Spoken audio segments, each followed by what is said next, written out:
Hi everyone, and welcome to episode number 103 of the Karen Knits podcast. My name is Karen, and I'm coming to you from South Central Pennsylvania, where I live, where I work, where I knit and crochet, and get into all kinds of other crafting shenanigans. I'm so happy to have you here with me today. It is Saturday, March 19th, 2022, and it's a gorgeous day out today. It's hot by my thoughts. It's 72 degrees Fahrenheit. 2 weeks ago we had snow. We had a snowstorm. I think it was 2 Saturdays ago. It's just ridiculous. But it's a gorgeous day. Bright blue sky, couple puffy clouds out there. 72 degrees Fahrenheit. It's gorgeous out. And it's hot in the apartment. I have the ceiling fan on. I'm warm. But anyways, that's enough griping. It's only going to get hotter and I'm only going to complain more about the heat. I like the cold. I much prefer the cold. Anyway, so if you're a new viewer, thank you so much for joining me. I hope you enjoy it here and I hope you come back. If you're a returning viewer, thank you so much for coming back for another episode. I'm so happy to have you here with me again. What was I going to say? I lost my train of thought. So we're just going to get right into it today. I have a finished object to show you. I have a goodly amount of progress on another project. And I have 2 cast-ons. So I have four things to show you today. Sock Madness is in full swing. I am so excited for it. So my first thing I'm going to show you is my finished object. And you know, last week I was showing you, did I have one completely done? The foot was done? Anyway, I can't remember. They are done. My Sock Madness 16, this is the 16th year they've run this program.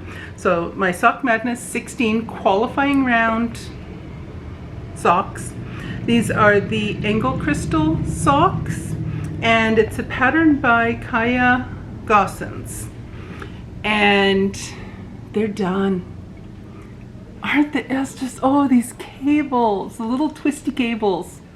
I love them. I had so much fun with this pattern. I really enjoyed it. And I have them on different sock blockers than I normally have them on.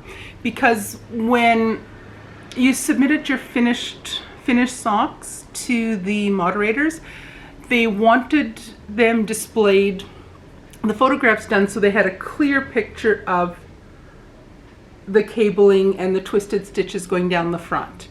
And that doesn't work on like a leg and foot kind of shaped sock blocker. So I took a couple cases of old cases that we hadn't got rid of yet, Coke Zero cases, and I cut them down to size. So I'll show you a little bit more detail. Here's the back. So the leg, the heel flap was just done in stripes, and then the heel turn was done in the white. And then it had this really neat little design down the sole. And then just a basic wedge toe. And I love these socks. They are so pretty. So now they're ready for wearing. It's 72 degrees out. I'm in bare feet now, wearing my Birkenstocks in bare feet. My toes might not be covered again until October, November, but that doesn't stop me from knitting socks. So here's my Angle Crystals. I did these using 2.25 millimeter needles, and the yarn I used for this, the white is just a bare yarn that I have, and the blue is some leftover yarn I had dyed myself. Now this yarn, the blue, has been used in 3 projects now. It was used in my Madeline socks, or my Madeline sock. that was one of the socks in last year's Sock Madness. And I used this blue and bear in this one. I only did one sock with that one, and the plan is I'm going to put it on a sock blocker and hang it up on the wall as art, as a decoration. The other place I used this yarn was again bear yarn in my advent cowl. So I used some of that for this project, and there's still a little bit of the blue left. Not much, but there is still a little bit of it left. I think it's less than 20 grams now. It might still make an appearance in another project, another Sock Madness design this fall or this spring. It might not, we shall see. But this yarn I've got a lot of mileage out of this blue yarn. So those are my angle crystal socks and my finished object to show you this week. I love these socks. They're just so pretty.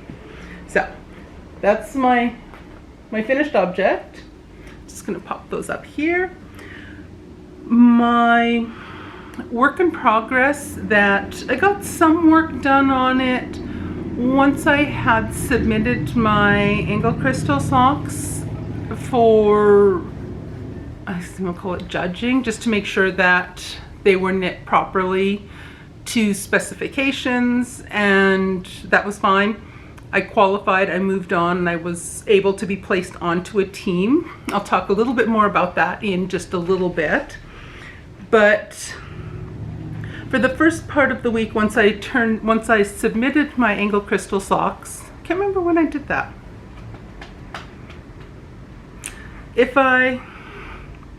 I'll stick a note up here when I finished those. I should have marked that down. Oops. So what I worked on this past week and what I've made a goodly amount of progress on is my Ochio cardigan, and that's a crochet cardigan pattern by Little Red Knits. And when I saw you last time, I had one of the panels was complete, and the second panel I think I was almost at halfway point on the second one, and the second panel is now also complete. And I didn't get around to stitching it together. I think I finished doing the border on this just on Thursday evening was when I finished the last of the border on the second panel, and so I haven't had a chance to stitch it together. And my gut feel is now that round 1 of Sock Madness is underway. I won't be touching this again until that's done. I won't be touching any other projects now until my Sock Madness round 1 pattern is done. So that crochet pattern, again, it's by Little Red Knits, Little Red Knits, and I'm using a 6.5 millimeter crochet hook, and I'm using Caron Simply Soft yarn for that. Now, I have part of one skein left. It's not a full skein. I've used up some. I've maybe used a third of it, maybe half. So I need to be able to use what's left of this yarn to do the seams. There's a seam down the back that joins 2 panels, and then there's 2 side seams that will join it into the cardigan shape, open down the front, and then you pick up stitches and crochet both the sleeves. So what I think I'm going to do, because I'm not sure if I have enough yarn to finish both the sleeves 100% to full length. So what I'm going to do is, once I've finished stitching the back and the side seams together, I'm going to work on the 2 sleeves 2 at a time in tandem. So what I'll do is I'm going to pull the yarn from the center of the skein on one sleeve and from the outside of the skein on the other sleeve. And then what I'll do is I will do maybe 5 rows on one sleeve, 5 rows on the next sleeve, and I will alternate back and forth that way until both sleeves are finished or I run out of yarn, whichever comes first. I'm hoping there's enough here to completely make the two long sleeves as the pattern calls for. If not, then I will make the sleeves as long as I can. After that point, I'm done. Simple as that. But I am hoping that I have enough yarn to do full-length sleeves on it. And then I'll decide whether I maybe want to put a few buttons on there or not. The pattern doesn't call for buttons on it. It's set as just an open cardigan with no buttons. I might add a few buttons. I don't know yet. I will wait and see how it fits, how it looks, and all of that stuff. Because typically I like an open cardigan. I'm okay with a cardigan being open all the time. Most of the cardigans I wear a lot are that style, that they just yawn open all the time. So that's my finished object and my existing work in progress that I had. So I had a few days when I was away from home and I wanted something to work on, to knit or crochet, but I wanted something that was small and something that that was easily travelable, easy to transport. That's the phrase I'm looking for. Oh my goodness. So the Ochio cardigan was not at a stage where I wanted to be hauling it around anymore. It was more of something that, okay, I'm going to work on this when I'm at home because it's just getting bulky and just not convenient to work on away from home. So I thought, well, I don't have the next sock pattern out, and the Ochio cardigan will probably be done soon, so this is how I justified that I needed another cast on. So I broke down, and I might be one of the last people on the planet to do a Flax light sweater by Tin Can Knits. I think everyone and their dog has made either the Flax or the Flax light. I think the only difference is the Flax is in a sport or worsted weight yarn, and Flax light is in fingering weight. So I have sport weight, and I have a bunch of single skeins of fingering weight yarn that I want to use up, whether they're in socks or something.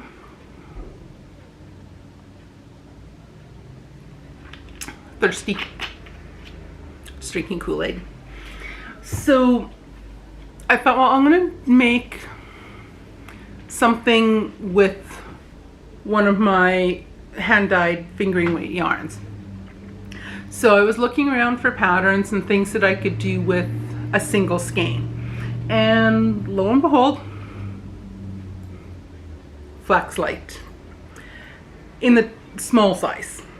So I opted to make the 6-month to 12-month size. And the hubby and I have a friend, or a couple that are friends of ours, acquaintances of ours. My husband is closer friends with the husband than I don't know the wife as well, although I've got to know her some. But anyway, they have a 5-month-old daughter. Stinking cute little girl. So I thought, I'm gonna make that little pumpkin a sweater. I didn't get a chance to do anything for them before the baby arrived, so I thought, I'm gonna make her a Flax light sweater. So here's where I am so far. So again, this is a yarn I dyed myself. This is probably one of the first skeins I dyed myself, and this is a Kool-Aid dye. I used red and orange. I don't remember the exact flavors of Kool-Aid, but it's a variegated, somewhat variegated yarn with red and orange areas, and it's knitting up really fun. So here's where I am so far. So I started this on Tuesday or Wednesday, just quite recently. I've finished the increasing portion, and now I'm working straight for a few more rounds, and then I will be ready to separate for the sleeves and then continue on the body. So once the Ochio cardigan is done and my round 1 socks are done, this will be my focus project.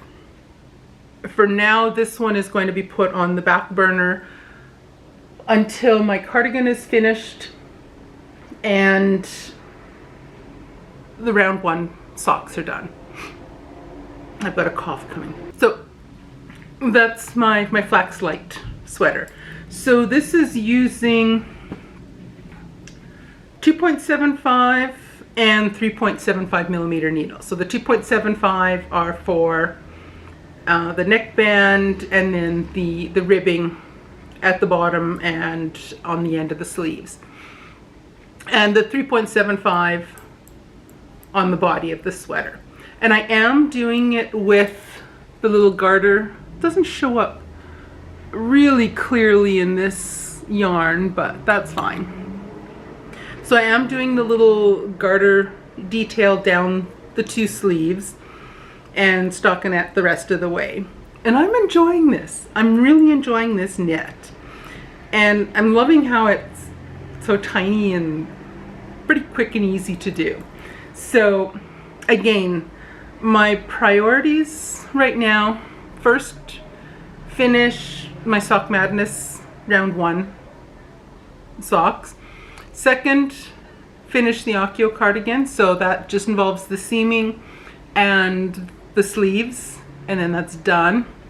And then my Flax light cardigan, or Flax light sweater for our friend's little baby. So stay tuned, see how I make progress on this little cutie pie.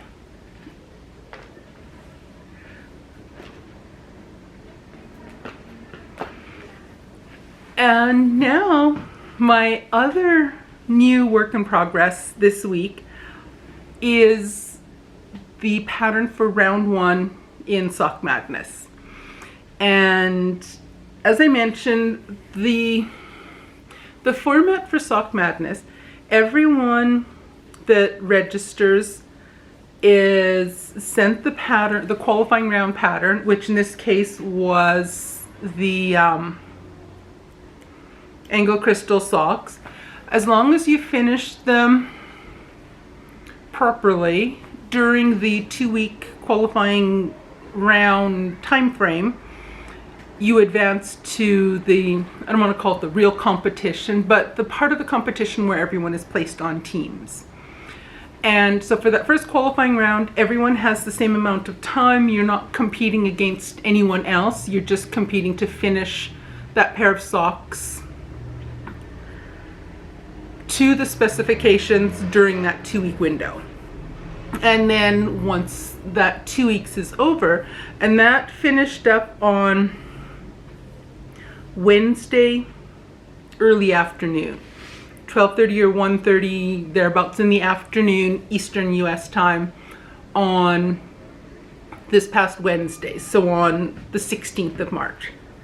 And then at that point, the moderators of Sock Madness, what they do is they will get together virtually, because they're scattered around the world. They will get together and they will get everyone settled on to teams. Now they decide how the teams are put together based on information that we included with our registration. So when we registered, they ask questions like, how much knitting experience do you have? How comfortable are you with new techniques? Do you consider yourself very experienced, or very inexperienced with knitting different socks and sock designs and different stitch designs and patterns. They also ask any other factors we need to take into consideration with the team assignments, and they'd ask things like anything else. So on mine, I included information that I'm working during the day. I don't have hours and hours. I don't have 20 hours a day to knit and only a couple hours of sleeping. I have work responsibilities. I have classes that I'm teaching. I have grading I have to do. I have research I'm doing. I have committee meetings that I have to attend, most of them virtually. Some of them I can knit while I'm in these meetings. Sometimes I'm unable to knit during those meetings.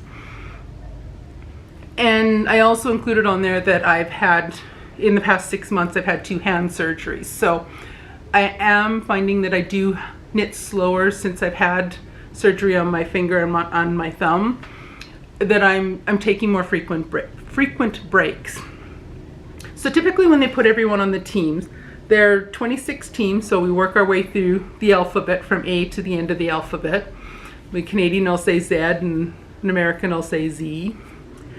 But they put people on these teams, and there's typically between 40 and 50. This year I think there's close to 50 people on each team. And each of the teams are set so that the slower, more inexperienced knitters are placed on teams that might be somewhat, or labeled as a somewhat slower team. And some of the people that are, for example, someone who is retired, they knit 20 hours a day, they have no children at home, they have no pets to care for, they've got a spouse that cooks for them, they can knit nonstop. They've been knitting for hundreds of years, they're familiar with, and like they can knit a pair of vanilla socks in 3 hours or something crazy like that. So there'll be some people that are going to be put on a team that's labeled as a fast team and a slow team and everywhere in between. So this year I was placed on team B. Actually this year, they always have a theme for the names of all of the teams, and this year they are music composers. So I am on team Beethoven this year. And I don't know if team B is a slow team, the second slowest team, or if they've staggered it and the slowest team starts somewhere in the middle of the alphabet and then goes through, because typically I'm in the middle somewhere. Although this year's circumstances have changed and I just don't have the same ability to knit as quickly as I used to be able, and and that wasn't earth-shatteringly fast. So I'm on team B, so I'm not sure yet whether that's a slow team or a medium team or somewhere along that range. I'm not going to be on a fast team. No. So now that we're in this part of the competition, now what happens is when the first pattern is released, everyone starts knitting, and you have to again knit the pair of socks to the specs exactly as they're supposed to be knit. And now you're competing speed-wise against the other members on your team. The people on, for me, I'm only competing against the people on team B. And in the first round, this year, in the first round, the fastest 40 people on each team advanced to round 2. So the slowest on our team, I think there's 47 people or 48 people on team B. I haven't checked on the other teams yet. But the slowest 7 or 9 individuals on each team will not advance. They will still get the pattern for round 2 and 3 and so on, but they're no longer actively competing. Only the fastest 40 on each team will continue on into round 2. Then in round 2, I didn't look, I think it's the fastest 30 people advance to round 3 from round 2. So the slowest 10 on each team in round 2 will not advance to the next round. And the number of people that advance each round gets smaller and smaller and smaller until I think there's seven rounds in total. And in round 6, it'll be the fastest person on every team that will advance to the final round. And then in that case, then finally everyone, the fastest person from team A to team Z, the fastest person on each of those teams go head to head, and every one of those 26 people will knit as fast as they can. And the first 3 people that finish are first, second, and third place winners of Sock Madness for this year. So the team announcements came out on this Thursday morning. So I think everyone was quite surprised that the teams were announced in less than 24 hours after the qualifying round finished. I was quite surprised. I got up on Thursday morning to see that, it was Thursday morning. I was so surprised to see that the teams had come out. And everyone, then they open up in Ravelry, they will open up a thread for each of the teams, so you get to meet the other people on your team and everyone is chatting. Then the specs for round 1 were posted, I forget what time it was, early afternoon on Thursday.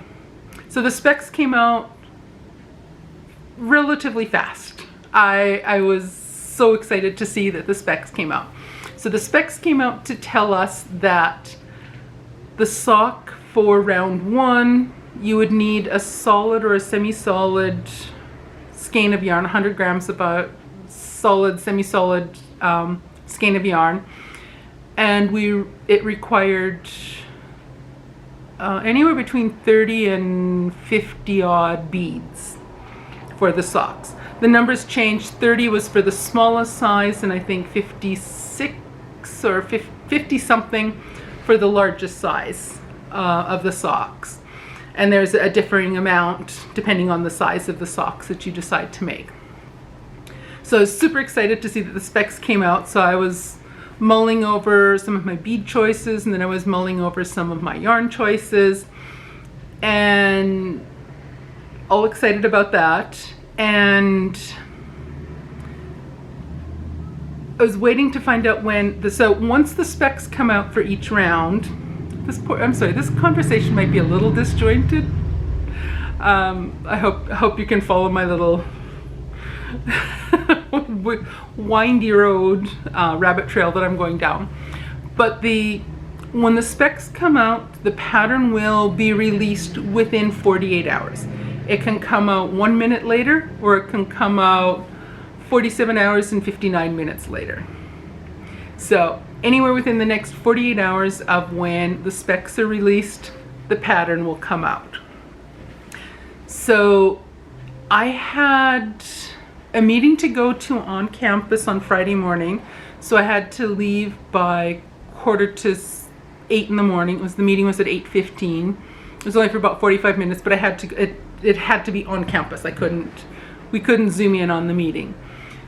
So I had that. Then I had another meeting once I got back home at 10:30 on Zoom. And then the hubby and I were going out for a while. We had some errands to run in one of the nearby towns, so I knew, and we were going out for lunch. So for me, the best time for the pattern to come out would have been Friday afternoon, late afternoon, about 4 o'clock.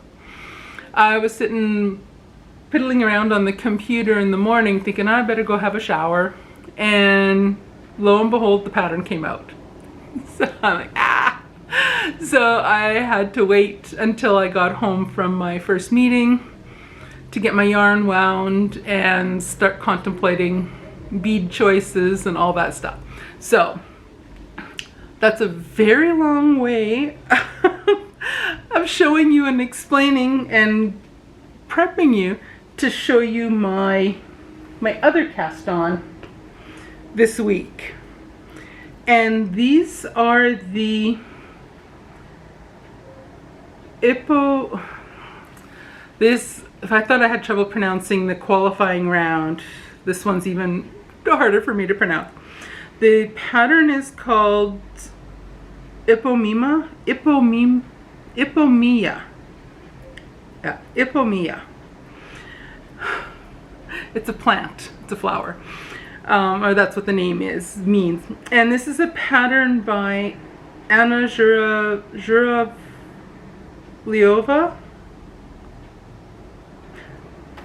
All of that I'm having trouble pronouncing will all be down below. So these are the round 1 pattern for Sock Madness 16 round 1. So this is once we're getting into the official. So this is as far as I have. It's Saturday afternoon. The pattern came out Friday morning. I have 2 cuffs complete and the first 5 or 6 rows on the first leg. So as I've mentioned before, I'm tangled up. I like knitting, especially my competition socks, I like knitting them 2 at a time in tandem. So again, I will do the first cuff, then I'll do the second cuff. Now for the leg, I'm going to do the first, I think it's about 13 or 15 rounds. I'll do that on one sock, and then I'll go back and do that on the second sock. Because the first, getting tangled, the first part of the chart includes these little smocking details and the beads. And one of the things we also have to do is we have to include a running thread every 5 rows. We have to weave back and forth between every 5 rows. And this is just to make it easier for the moderators to make sure that everyone has knit the same number of rows. And just so that, and that's always done with these to ensure that the competition is kept as fair across everyone as possible. So that's what I have so far. I'm partway through the little smocking section. Then once you get beyond that, there's going to be these really pretty little leaves. And then it'll go into the heel turn, heel flap, or no, the heel flap, then the heel turn. Let's get this in the right order. And then you continue down the foot. So I'm loving this. It is such a pretty pattern. Such a pretty pattern. I absolutely love this pattern. The beads I'm using are these guys. They're it might be hard to see in the bag. They're iridescent. I'm trying to pick mostly the bluish, purple, and green ones because they stand out and contrast nicely with the color of the yarn. I bought them at Fusion Beads a while back. I don't know Fusion Beads. I think they're working through Amazon now. I'm not quite sure. I bought a whole boatload of them a few years back when they were having a closing out sale, and I bought a couple dozen different colors and stuff of the I guess the Japanese seed beads. So with these I'm using 2.25 millimeter needles. When I do my beading, I like using dental floss. It's actually the dental floss that has the little fluffy section that's meant for doing dental cleaning around a bridge, like a dental bridge in someone's mouth. I'm pointing to my mouth because I have one. These 3 teeth, that's actually a bridge across those. So I actually own this dental floss and use it on a regular basis to floss properly where the missing tooth is and to clean underneath the bridge. But anyway, too much information perhaps? I don't know. So the yarn I'm using it was one of the ones back here. It's one of my own hand-dyed yarns. It's, I think, a gorgeous red.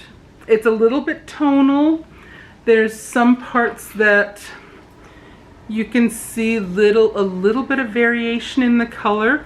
I'm not sure if it's completely visible on here, but this one's a little bit lighter than this one. the one coming from the outside of the skein of yarn is a little bit darker than what's coming from the inside of the cake of yarn. Doesn't matter to me. So those are my Eponema. If I say it fast, it comes out properly. If I look at it how I wrote it down phonetically, it doesn't come out properly. Eponema. Eponema. Yeah. So anyways, so those are the round 1 Sock Madness patterns. And they're gorgeous. So it's going to be curious to see how long it takes me to get them done. And it's going to be curious to see how long it takes other people on my team to get them done. So far there's, I think, the pattern has been out for about not even 36 hours yet. There are already several people that are finished the entire pair of socks. This is what I've got. And there are other people that are done. I am not a fast knitter. 2 of those people that are done are on Team Z, which I think is the fastest team. So, yeah. But I'm so excited for this pattern. It's really pretty. And I think once I get past the beading section and the little smocking section, I think it's going to go much faster. It's going to be a lot quicker knit once you get past. I think that's the bottleneck for me or it will be the bottleneck for me in knitting those.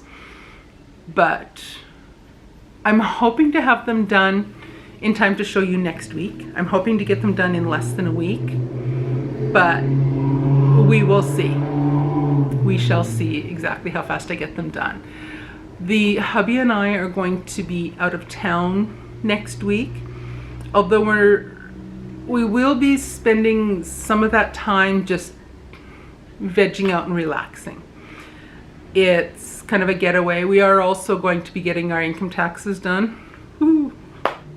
But our accountant we're not going far. It's just a town about a little over an hour's drive from here.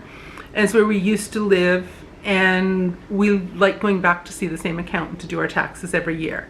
He's familiar with all the things, all the information about doing, especially my husband's share of the income tax, because his tax return is not, he's considered self-employed, so it's not a simple, straightforward income tax return. My share of it is pretty straightforward. His is not.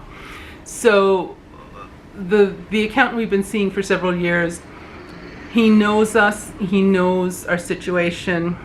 It's worth it for us to take the drive up there and pay him to do our taxes for us. So we're making a trip around it. So we'll be leaving Monday, early afternoon, thereabouts, and we'll be back on Friday afternoon. So we'll be camping out at a hotel, and we will have a goodly bit of time just to chill out. So I will be knitting. I might be really optimistic and take my Flax light sweater with me too, so that if I finish the socks before we come home, I've got something else to work on. Worst case scenario, it'll just sit in the bag. That's the worst case scenario. It'll just go on a little trip with us. So that's the plan. So I am really hoping that I have these Eponema socks done to show you next week. Again, come back in a week and see. So I think that's about it. Not too much else is new or exciting. I had a couple dental appointments this week. Yay. Actually 3 dental appointments this week. I went in on Tuesday for the follow-up with my periodontist for checking after I had the gum surgery in the beginning of March. No, yeah, beginning of March. Is it the beginning of March? Yeah. But I was also due for a cleaning and I get my cleanings done at the periodontist now as opposed to going to my regular dentist. So they didn't have anything open right away. They called me back on Wednesday to say they had a cancellation Thursday morning. Could I come in? So yeah. So I went in Thursday morning, had the cleaning done, and then pretty much immediately after that, that appointment was at 8, and then at 10 o'clock at my regular dentist, who's about a 20-30 minute drive apart from the other dentist. One of the periodontist is south of us and the regular dentist is north of where we live. So I zipped over to see the regular dentist because the temporary crown, remember several weeks ago I broke one of my teeth and I had a temporary crown. Well, first I had just a fix on there. Then I went in and got the prep work done to have a crown put on, and then I had a temporary crown on for 2 weeks. And then I went in on Thursday at 10 o'clock to get the permanent crown put in. So I had more than my fill of dental appointments on Thursday morning. So I'm good for dentists until July. So cross your fingers that I don't break another stinking tooth, so that I don't have to go and see another dentist until July when I go in for the next cleaning. So that was the other, I don't want to call it excitement, that was the other stuff this week. So otherwise, this is a bit longer episode. I've been doing a lot of yakking today, but I did have 4 projects to talk about. So on that note, I shall let you go. Take care, and I will see you guys in a week. Bye.